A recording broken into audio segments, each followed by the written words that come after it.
JDU Baahubali प्रत्याशी अनंत सिंह को दुलारचंद यादव की हत्या के आरोप में पटना पुलिस ने देर रात किया गिरफ्तार। पटना एसएसपी कार्तिकेय शर्मा ने पत्रकारों को प्रेस कॉन्फ्रेंस कर बताया कि पुलिस अनंत सिंह गिरफ्तार कर मोकामा से पटना लेकर आ गई है।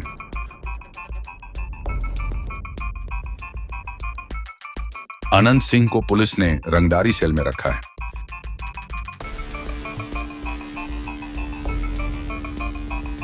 अनंत सिंह के साथ मणिकांत ठाकुर, रंजीत राम की भी गिरफ्तारी हुई है। सभी को रिमांड की मांग कोर्ट से करेगी। पटना पुलिस अन्य लोगों के लिए छापामारी चल रही है। दिनांक 30 अक्टूबर 2025 को घोसवरी थाना को सूचना प्राप्त हुई कि तारतर गांव के समीप दो राजनीतिक समूहों के बीच विवाद के दौरान मारपीट की घटना हुई थी। इस संबंध में कांड दर्ज कर अनुसंधान प्रारंभ किया गया। अनुसंधान के क्रम में गवाहों के बयान, घटनास्थल से प्राप्त वीडियो फुटेज का अवलोकन तथा मृतक का पोस्टमार्टम रिपोर्ट जैसे प्रमाणों एवं साक्ष्यों के आधार पर कांड के मुख्य अभियुक्त सहित 3 अभियुक्तों को गिरफ्तार किया गया है।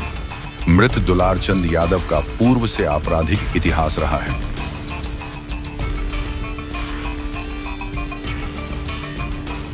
सब दिन विधायक जी कानून का सम्मान किए हैं, आज भी सम्मानजनक एकदम चल गया। जो सम्मान बोल रहा था गिरफ्तारी के लिए, गिरफ्तार कैसे हुई गिरफ्तारी? पटना से पूरा फोर्स रात में क्या हुआ? विधायक जी अपने गिरफ्तारी दे देंगे। हाँ, फोर्स कहाँ चले गए? हाँ। क्या लगता है मोकामा चुनाव पर क्या प्रभाव पड़ेगा? जय अनंत तय अनंत सब दिन जनता लड़ता था। हरे जनता विधायक जी कहते हैं कि हम अनंत नहीं, हर एक जनता अनंत है। जय अनंत तय अनंत, जनता अनंत है। अनंत सिंह नहीं है, जनता अनंत है। जनता बाहुबली होती है, जनता अनंत सिंह है। एसएसपी साहब आए थे तो उन्होंने कहा कि साच को आज नहीं होगा, ओरिजिनल जांच होगा। विधायक जी ने उसका सम्मान किया, जेल गए हैं। ओरिजिनल जांच होगा, दूध का दूध, पानी का पानी होगा। अब मोकामा का चुनाव कैसे देखते हैं? मोकामा के चुनाव तो जनता लड़ गई है।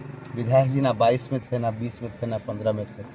न्याय जनता देगी, न्याय निश्चित रूप से जनता देगी। और जनता से अपील है कि एक एक बिंदु पर सोचे।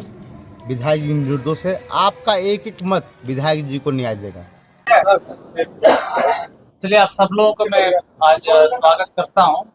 जैसे आप लोगों को जानकारी होगी, जो घटना मोकामा विधानसभा क्षेत्र में हुआ है उसको जिला प्रशासन और पुलिस ने काफी अति गंभीरता से लिया।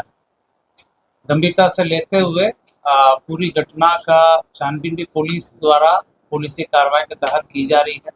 कांड दर्ज हुआ है और पुलिसी कार्रवाई अलग से चल रही है। हम लोग इस घटना को बहुत ही सीरियसली देख रहे हैं और घटना के बाद काफी हम लोगों ने कार्रवाई की है। आज जो गिरफ्तारी हुई है इसके संबंध में एसएसपी साहब और केस के संबंध में आपको बताएंगे।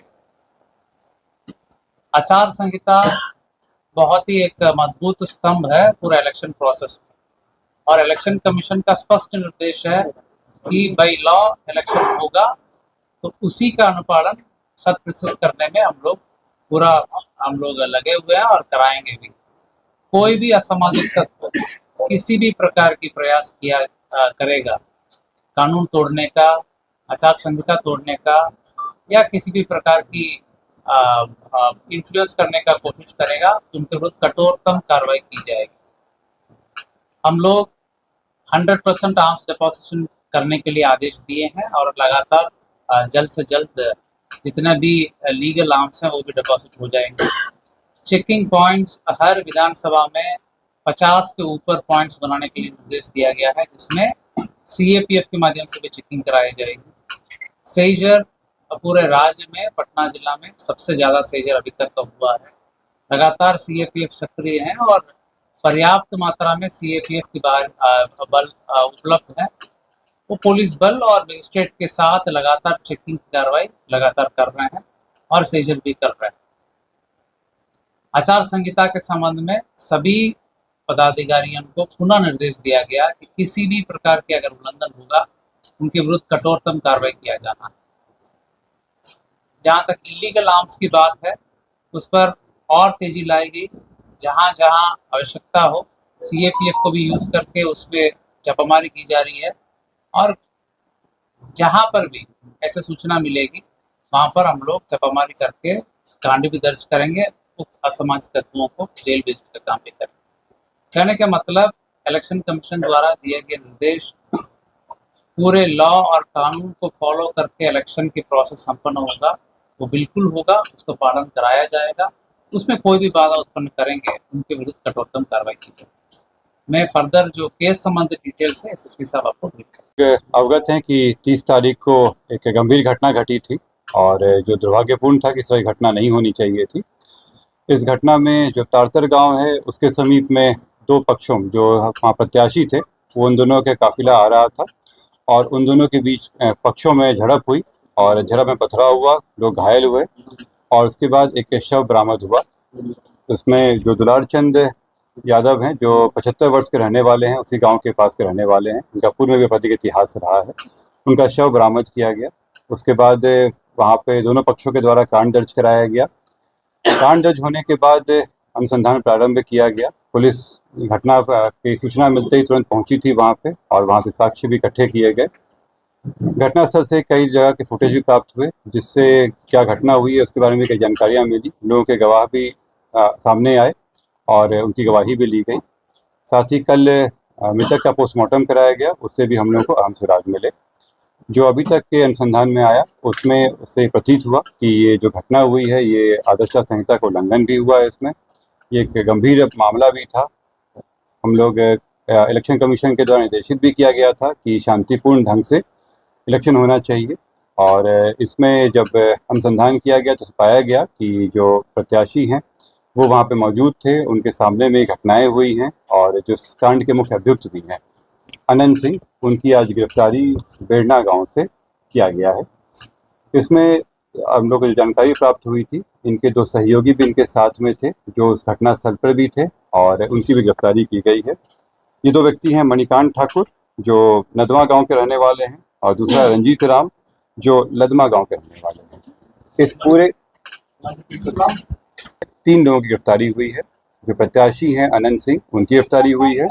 दूसरा मणिकांत ठाकुर जो नदवा गांव के रहने वाले हैं, बाढ़ थाना अंतर्गत। दूसरे रंजीत राम जो लदमा गांव के रहने वाले हैं। ये लोग भी उस घटना स्थल पर थे मौजूद। इन तीनों की गिरफ्तारी की गई है। इन तीनों को आगे मजिस्ट्रेट के सामने प्रस्तुत कराया जाएगा और आगे विधि सम्मत कार्रवाई की जाएगी। इसमें जो पोस्टमार्टम रिपोर्ट आया है उस रिपोर्ट में दिया गया है कि उनके जो मृत्यु का कारण बताया गया है उसमें बताया गया है कि जो शॉक लगा है उनको हार्ड और ब्लंट सब्सटेंस के साथ, जो उनके हृदय और फेफड़ों में जो चोट आई है। इसके अतिरिक्त उनके पाँव में गोली का भी आया है, जिनको गोली मारी गई है। इस दोनों चीज़ों से ये स्पष्ट होता है कि ये हत्या का मामला है और चूंकि घटनास्थल पे कई लोग मौजूद थे, वहाँ के लोगों के बयान वगैरह से स्पष्ट हो रहा है, तो इस कारण इसमें गिरफ्तारी गोली बरामद हुई? नहीं, इसमें गोली बरामद नहीं हुई है क्योंकि इसमें जो मृतक के पोस्टमार्टम में बचा कि एंट्री वुंड भी था और एग्जिट वुंड भी था। मैं उत्तर दूंगा यहाँ पे, एक एक करके हम लोग बात करेंगे। एक एक करके आप लोगों के प्रश्नों का उत्तर दे देता हूँ। इसमें पहला बात जो था कि 3 लोगों की गिरफ्तारी हुई है। इससे 3 लोगों की गिरफ्तारी हुई है। इसमें अन्य लोग भी हैं जिनके विरुद्ध रेड छापामारी चल रही है। दूसरे पक्षी मैं फिर से रिपीट कर दे रहा हूँ। इस मामले में अभी तक 3 गिरफ्तारियां हुई हैं। इसमें अन्य लोग भी हैं जिनकी गिरफ्तारियों के लिए रेड छापामारी चल रही है। जल्द ही उनको भी गिरफ्तार किया जाएगा। इसमें अनुसंधान सीआईडी के द्वारा भी शुरू किया गया है। सीआईडी की एक टीम भी बनाई गई है जो इस पूरे मामले पे अनुसंधान साथ में करते रहेगी और हम लोगों को सहयोग भी देगी। जो अग्रतर अनुसंधान में आएगा उससे भी आप लोग को अवगत कराया जाएगा। जो आप लोग द्वारा प्रश्न किया गया था कि दूसरे पक्ष पे क्या कार्रवाई हुई, तो आप लोगों को अवगत करा दें कि इसमें इस पूरे घटनाक्रम में कई चीज़ें हुई हैं। पहला कि जो आपस में जो दोनों पक्षों के बीच में मारपीट की घटना हुई थी, पत्थरबाजी हुई थी, उसका कांड दर्ज कराया गया है। पुलिस को जब जानकारी मिली थी कि इस तरह की चीज़ें हो रही हैं, उसका भी केस दर्ज कराया गया। इसके अतिरिक्त जो गाड़ियों का काफिला था उस आदर्श आचार संहिता का उल्लंघन था, उसका भी कांड दर्ज कराया गया है। कल जब पोस्टमार्टम के लिए ले जाया जा रहा था तो वहाँ पे भी कुछ शरारती तत्वों के द्वारा पुलिस के साथ भिड़ंत हुई थी, उसका भी कांड दर्ज कराया गया है। इन सभी कांडों में कल रात में कई जगहों पर रेड छापामारी करके कई लोगों को गिरफ्तार किया गया। इसमें दोनों पक्ष के लोग शामिल हैं। इसमें जो पुलिस के साथ हाथापाई हुई या तोड़फोड़ हुई या आपस में मारपीट हुआ, उन मामलों में गिरफ्तारियां हुई थी। ये हत्या के मामले में आज ये गिरफ्तारी 3 गिरफ्तारी हुई है।